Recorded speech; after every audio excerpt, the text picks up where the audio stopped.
আমি এই মুহূর্তে গার্ডেনে এসেছি। তো এই গার্ডেনে একটা খুব আকর্ষণীয় জিনিস দেখলাম, যেটা হচ্ছে Nepali Garba. WhatsApp, welcome to another new blog. এই মুহূর্তে আমি যেখানে অবস্থান করেছি সেটা যে সবচেয়ে ফেমাস একটা বোটানিক্যাল গার্ডেন, সবচেয়ে বড় গার্ডেন, যেই গার্ডেনে মনে হয় আমি ছাড়া সমস্ত বাঙালি প্রবাসীরা আসা হয়ে গেছে।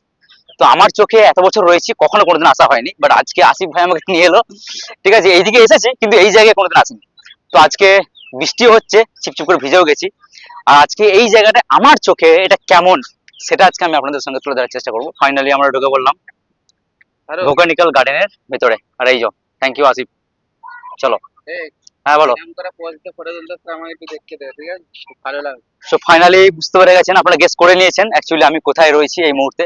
সুরাট শহরের সবচেয়ে বড় গার্ডেন বলা যেতে পারে, বোটানিক্যাল গার্ডেন। তো আজকে সেটাই দেখবো। অনেক কিছু দেখছি আপাতত, তবে সত্যি অসাধারণ জায়গা, খুব বড় জায়গা। কি বুঝলে আসিফ? হেভি জায়গা এটা। এর আগে জানলে আমি অনেক আসতাম, কিন্তু এখন সবচেয়ে বড় একটা ফেমাস মনে হচ্ছে রেলগাড়িটা। পুরো জঙ্গলের ভেতর দিয়ে লাইন আছে এটা। হ্যাঁ, এটা চাপবো তাহলে পুরো মানে গার্ডেনটার একটা এক্সপিরিয়েন্স নেওয়া হবে নাকি বলো? এইটা কি আসিফ, জায়গায় জায়গায় এরকম করা আছে পুরো? হ্যাঁ, এই গাছগুলোকে বড় করার একটা পদ্ধতি এটা, আমার যেটা মনে হচ্ছে নাকি। যাই হোক, এটার ব্যাপারে আমার কোনো আইডিয়া নেই, বাট আপনারা একটু কমেন্ট করে জানান যে এই বিষয়টা আসলে কি, কি জন্য এটা।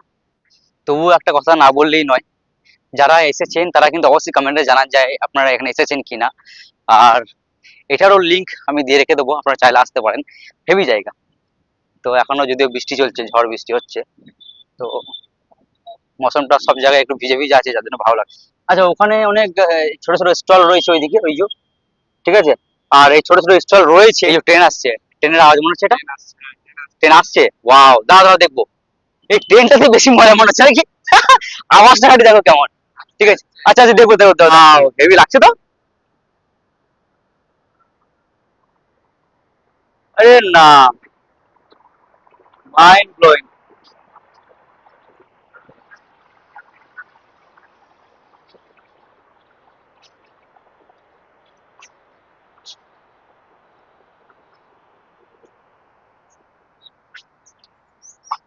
আচ্ছা, এই ট্রেনটাই কিন্তু এই গার্ডেনটা সবচেয়ে বড় একটা আকর্ষণীয় একটা জায়গা।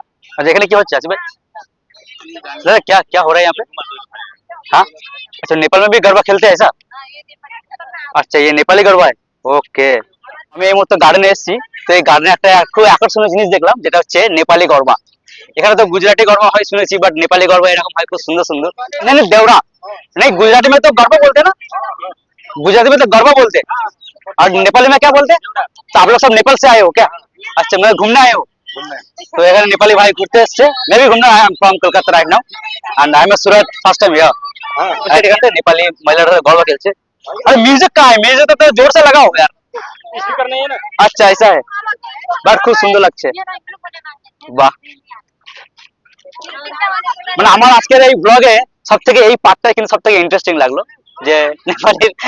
अच्छा लग रहा है ना आप लोगों को? मजा आ रहा है? बट गीत थोड़ा और ऊंचे होते तो अच्छा होता ना। হচ্ছে স্টেশন নাকি বলতো, এই যে গাড়িটা ট্রেনটার, ট্রেনটার স্টেশন না এটা? এটা দিয়ে যাবো, চলো নাকি। অসাধারণ লাগলো, মানে ট্রেনটা যখন আসছিল, মানে একদম জঙ্গলের ভেতর দিয়ে লাইনটা করা আছে অ্যাকচুয়ালি। ঠিক আছে, তো জাস্ট অসাধারণ এরকম। মানে এই শহরে এই জিনিসটা আছে, এটা কিন্তু আমার জানা ছিল না।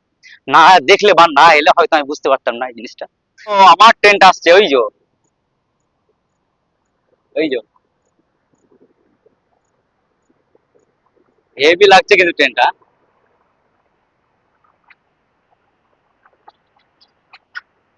হেভি লাগছে।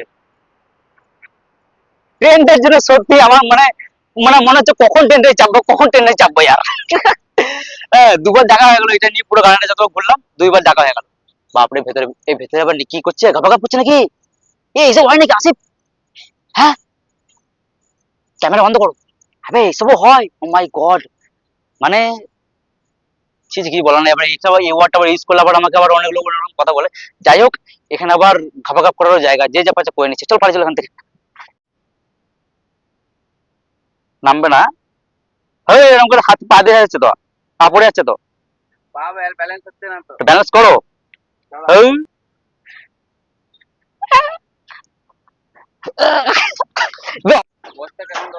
একদম ব্যবস্থিত পোজ দাও শাহরুখ খানের স্টাইলে। হ্যাঁ, আরে বাপ রে, বিখ্যাত লাগছে তো এবার। ঠিক আছে, একদম একদম শাহরুখ খান লাগছে তোমাকে, চলো দাও পোজ দাও। আমি এই শহরে এত গার্ডেনে গেছি, তবে একটা কথা না বললেই নয় আপনাদেরকে, যে এই একটা গার্ডেন যেটা আমি দেখলাম, যে যেখানে কাপল নিব্বা নিব্বি, এদের জন্য তো জায়গা অবশ্যই, বাট যারা সিঙ্গেল পার্সন রয়েছে বা ফ্যামিলি ম্যান রয়েছে, তাদের জন্য কিন্তু এটা কিন্তু খুব সুন্দর জায়গা। যারা সিঙ্গেল তারাও কিন্তু এই জায়গায় আসতে পারে এবং অসাধারণ একদম মনোরম পরিবেশ এটা উপভোগ করতে পারে। কাপেলদের জন্য, নিব্বা নিব্বিদের জন্য একদম বেস্ট জায়গা।